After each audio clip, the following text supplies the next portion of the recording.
வணக்கம் மைடிய நண்பா நண்பீஸ், நான் உங்கள் எல்லோருவல் ஜேகே கிரியேட்டிவிட்டியின் மார்கழி உற்சவ் நாள் 13. திருப்பாவை பாசுரம் 13. புல்லின் வாய்க்கீண்டானை பொல்லாரக்கனை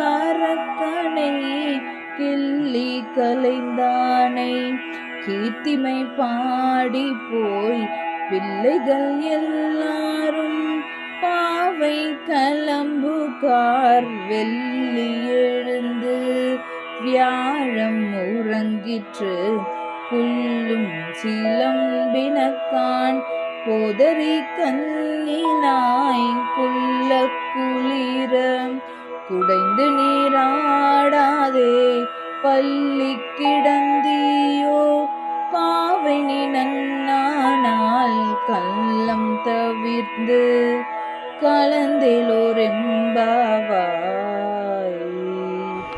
இந்த 13ஆம் நாள் பாசுரத்துல ஆண்டாள் கோதை ஒரு ரொம்பவே முக்கியமான விஷயத்த இந்த உலகத்துக்கு விளக்கி இருக்காங்க. அது என்னன்னு பார்த்தீங்கன்னா திருட்டுத்தனம் பொருளை திருடுறது மட்டும் ஒரு திருட்டு அல்லங்க, நேரத்தை வீணடிப்பதும் ஒரு வகையான திருட்டு தானா. அதிலும் நம்ம கடவுளை நினைக்காம ஒரு நிமிஷமும் நமக்கு செலவிடும் நேரம் அனைத்துமே திருடு தானா. ஸோ இப்படி ஆண்டாள் திருட்டுத்தனத்துக்கு ஒரு விளக்கத்தை கொடுத்துருக்காங்க. நம்ம இப்போ இந்த திருப்பாவையை படிக்காம இப்ப என்னத்தை இதை படிக்கிறது, வயசான பிறகு பார்த்துக்கலாமே அப்படின்னு நம்ம நினைச்சோம்னா என்ன ஆகுமா, சில சமயங்களை நம்மளால பாட முடியாம போயிடுமா. எப்படி பாட முடியாம போயிடுமா, இந்த திருப்பாவை வந்திருக்கிற அந்த ஒரு புத்தகத்தை, அதாவது அந்த பேப்பரை கூட நம்மளால கையில பிடிக்க முடியாம கைகள் நடுங்கி போயிடுமா. அதை படிக்க முடியாம சில நேரங்கள் நம்மளுக்கு கடந்து போயிடுமா. நம்ம வாய் ஒளர ஆரம்பிக்குமா அந்த பாடலை பாட முடியாம.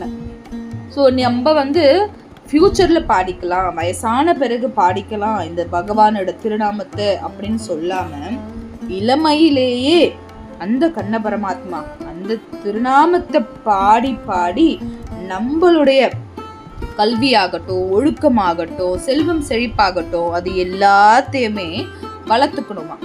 பறவை வடிவத்துல பகாசுரன் என்ன பண்ணாரா, கிருஷ்ண பரமாத்மனை அழிக்க வந்தார் இல்லையா, அவரோட வாயை பிளந்தான். அது மட்டும் இல்லாம பிறரோட மனைவியை அடைய ஆசைப்பட்ட ராவணனின் தலையை கொய்யவும் அவதாரம் எடுத்தவர் தான் யாரு, இந்த நாராயணன். அந்த நாராயணனின் புகழ் பாடியபடியே எல்லா தோழிகளும் என்ன பண்ணிட்டாங்களாம், நீராட சென்று விட்டார்களாம். ஆனா இந்த கோதை ஆண்டாள் இருக்காளே, எந்திரிக்காம உறங்கிட்டே இருக்காளாம்.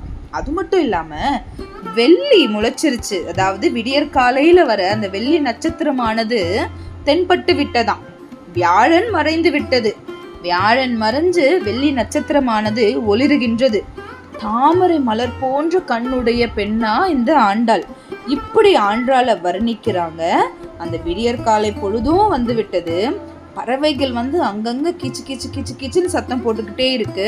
மாடுகள் மேய்ச்சலுக்கும் சென்று விட்டது.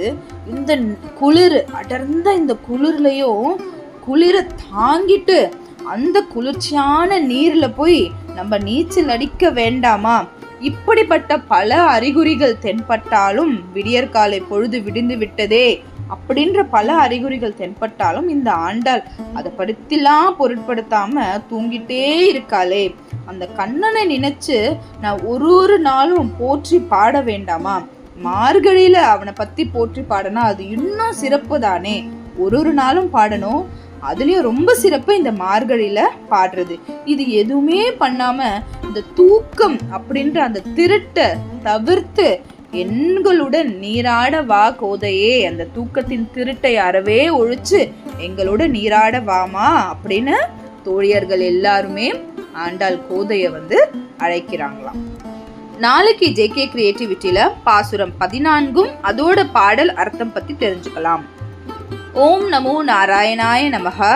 ஆண்டாள் திருவடிகளே சரணம் சரணம். தன்யவாத். நான் உங்களில் ஒருவல் ஜேகே.